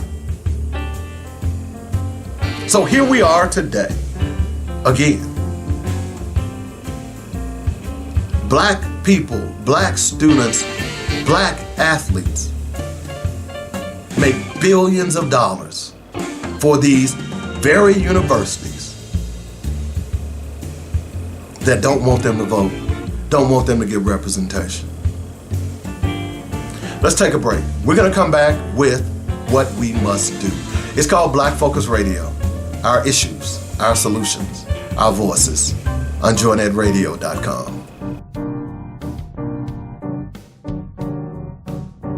What's old is new again. The release of the Pain of Vengeance audiobook is finally here. A new generation, but the old story remains the same. What happens to an officer of the court when the tables of justice are turned against him? Will he abide or take the law into his own hands? Follow the saga of Malik Coleman as he makes decisions that will change lives forever. Be the first to hear it and hear it again. What would you do? Accept an unjust ruling or reject the system outright that views fathers as second-class citizens? Order The Pain of Vengeance today. Now available as an audiobook. The Pain of Vengeance will make you cheer, cry, laugh, and make you question equality and who truly benefits. Order The Pain of Vengeance audiobook by Dante Sinkay today. Barbecue season is here and you're still using that 99-cent goop full of chemical derivatives and high fructose corn syrup for your sauce? Stop, please. Get to ribrub.com now and save your next cookout with an array of all natural rubs and sauces. Start with the Dynamic Rib Dust for seasoning and the Dynamic Rib Rub for flavor, and top off your grilled or smoked masterpiece with Dynamic Rib Juice. Don't forget the Dynamic Pepper Juice for just the right kick for those chicken wings. One other thing, you've got to try the delectably delicious Dynamic Rib Nuts. Can't decide? Order a Dynamic gift box and satisfy all of your cravings. Come on, give me your hand and let me take you to barbecue land at ribrub.com. That's RIBBRUBB.com, and we'll show you how to bake it, grill it, smoke it. Oh yeah. Habari Gsni. Welcome back to my favorite segment of the show. It's called What We Must Do. You're listening to Black Focus Radio, our issues, our solutions, our voices, right here on joynetradio.com. So we left off last segment asking the question, how much money does black athletes or athletes in general earn for colleges? Do y'all know? You know, the interweb is a wonderful tool. So I've got a list of the top 75 valuations. I'm going to give you the top 10. And, well, let's see here. I'm going to give you the top 10. I want you to hear this. The University of Texas, their 2025 valuation is $1.48 billion. Their 2024 revenue was $332 million. That's for football and basketball. Ohio State, second, 1.35, $255 million revenue in 24. Their 2025 valuation was $1.35 billion. Texas A&M, $1.3 billion valuation, $266 million in 2024. University of Georgia, $1.16 billion, $242 million in revenue. Notre Dame, $1.13 billion, $235 million in revenue. University of Tennessee, $1.12 billion, $234 million in revenue. University of Southern Cal, $1.1 billion valuation and $242 million in revenue. University of Alabama, $1.09 billion, $235 million in revenue. University of Nebraska, $1.06 billion, $221 million in revenue. I could go on and on. Here's Louisiana State, the state that just barred Calvin Duncan and has called an emergency session to wipe out black representation. We already talked about Tennessee and Alabama. They also have done so. Okay, and Texas. But Louisiana is number 12, $1.05 billion valuation and $209 million in revenue. The University of Florida, $975 million valuation, $200 million in revenue. University of Kentucky, $910 million, $202 million in revenue. These are the top 75. I could go on and on. South Carolina, or I should say Clemson, that's in South Carolina, $860 million valuation, $193 million in revenue. University of South Carolina, $812 million valuation, $183 million in revenue. This is just in 2024, 1 year. University of Arkansas, $800 million valuation, $171 million in revenue. I could go on and on and on. So, what's my point? There's only one answer to this. And I've asked the question, do children today have the consciousness, character, and conviction of their ancestors who paved the way for them to be now playing at these colleges and, more importantly, earning NIL money? Because if it wasn't for some of those early athletes who bore the brunt of racism and bigotry, who marched those streets, who had water hoses turned on them, who had dogs attack them, who were firebombed, who were shot and killed and buried in unmarked graves like Schwerner, Goodman, and Cheney. If it wasn't for all of those people, you stand on their shoulders to be achieving what you have today. Even more importantly, those rappers, Ice Cube, Killer Mike, Nick Cannon, Snoop Dogg, Nelly, Van Jones, Charlemagne, Trick Daddy, all of those people who are now making this money, poisoning the black community. If it wasn't for those people back in the, I won't even say in the 50s, you have to go all the way back to slavery. That those people who resisted, those people who fought, those people who died, those people who escaped, you would not be able to be earning the money that you earn today. I, David W. Coleman, who sit right here in front of you today, giving you the answer, the solution to this problem, would not be able to even say the things that I say because I would be killed. I would be dragged out of this apartment. In fact, I wouldn't even be able to live in the condo that I live in today if it wasn't for those people who stood in the gap for me. That's why it's incumbent. People say, David, why do you do what you do? You know, your business, I had a white person to tell me, you know, your business could be a lot more profitable if you would simply not say the things that you say. You see, I understand that I'm not going to be here much longer.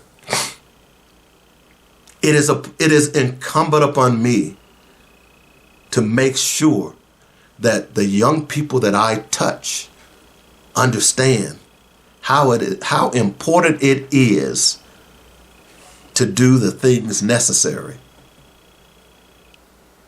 to be free. It's just that important. We cannot take this for granted anymore. The Supreme Court ruling just told you that you cannot take your rights as a black person for granted in America. Their biggest fear is becoming a minority. This is what this is all about, girls and boys. This is what they're not talking to you about. Is that their biggest fear is that they are going to become minorities. Dr. Frances Cress Welsing talked about this in the late 80s on Donahue. I've been referencing this show for years. She told you that by 2042 that America was going to be a minority country. Hello? Just last week, there was an article posted that said, guess what? Minority births are outpacing white births. You remember a few months ago when Donald Trump basically started telling white women to have babies? They even suggested that 15-year-old girls ought to have babies. Hello? Last I checked, if a 15-year-old girl is having a baby, oh God, that's a real problem. And they were going to give you what? $5,000 to have a baby? Now, I've raised 2 kids. Let me just say, that $5,000 is going to be depleted in about 3 months. But see, that's their fear. Already in 11 states in America right now, white people are the minorities. They are dying faster than anybody else. So, the key is affecting the pocketbook. You have to. That's the only way we're gonna have any type of reciprocity when it comes to this issue. You see, America has had a chance. Every time America gets in a bind, you know who comes to save them? Black folks. White people were upset because black people weren't showing up at these No Kings rallies. Black people basically opted out of saying, hey, we're not going to deal with it. We're not doing this no more. We done saved, look, it was slavery. In fact, the first person that fought for your American Revolution, the first person that died was a black man. His name was Crispus Attucks. I was proud of Crispus Attucks. That was one of my first reports that I ever wrote. It was about Crispus Attucks. Okay? He was the first person to die in the American Revolution. Black man. Civil War. It wasn't until black men joined the North to fight for their freedom that the North began to win the war because the South was winning. World War I. World War II. Vietnam. There were more black people who were killed in Vietnam per capita than any other race of people. Civil rights. In fact, women's rights were born on the back of civil rights. The internment camps that they put Japanese in, you were freed on the backs of black people. Every time this nation has been in a bind, black people have come to their aid. The question is, where are white people coming to our aid? And even if they don't, we have a mechanism to break their backs. The question is, I asked earlier, do our young people have the conscious convictions to do what our ancestors did? Do they? That's the real question now, folks. And I should ask you, now more than ever, you need to be spending money with black businesses. You need to find a black business to spend money. And even though that black business may not be up to par, what you need to tell him is, look, I'm going to keep spending my money with you. And I expect for you to get to this point. I know you're suffering right now. I know you don't have the money to get the staff and buy all of the stuff that you need, but I'm going to go and tell 10 friends, and we're going to come in here next week and we're going to spend money at your business. Just imagine if I had 100 people right now to go to riprub.com. If I had 100 people right now to go to riprub.com and simply buy a gift box, do you know how much I could do with that to help build that business? And ultimately what I could do is hire another young black male or female and teach them about the business. Or even support this show where I could hire young black producers who not only will produce this show, but will listen to the content and contribute to the content so that they will understand, oh, that makes a lot of difference. I understand what Brother Coleman is talking about now. Each one of us must teach one of us.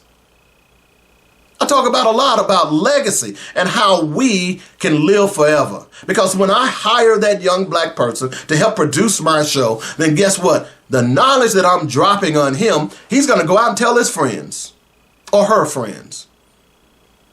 And then you know what they're going to do? They're going to have a round table and they're going to discuss it. And they're going to get on Google and Facebook just like I'm doing. And they're going to look it up. And they're going to say, damn!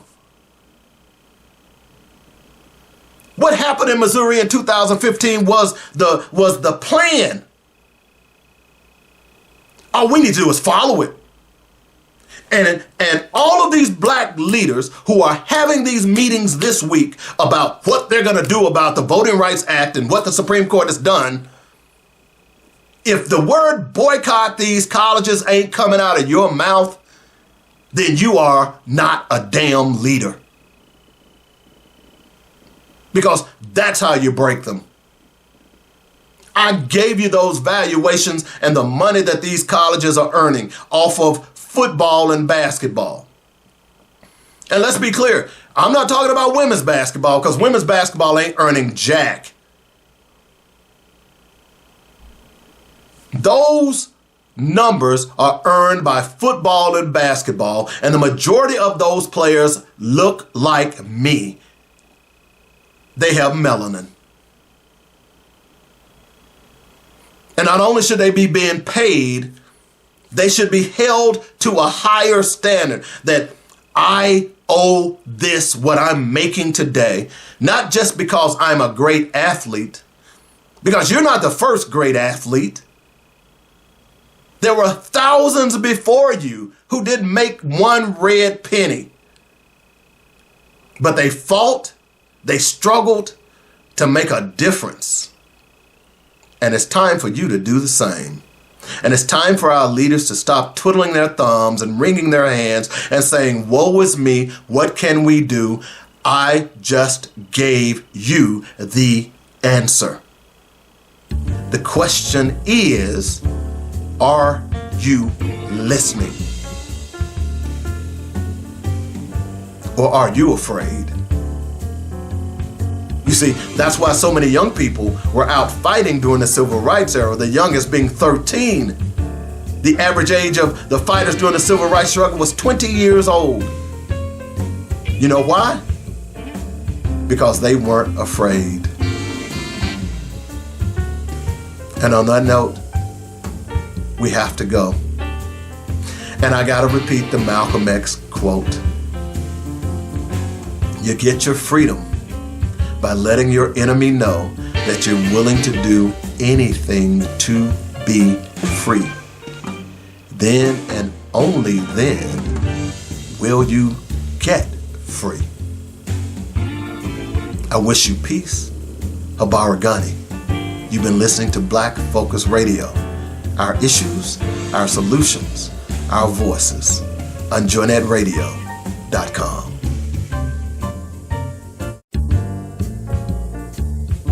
You've been listening to Black Focus, where we discuss our issues with our solutions and our voices. Join us every weekday afternoon at 1 p.m. on joynetradio.com.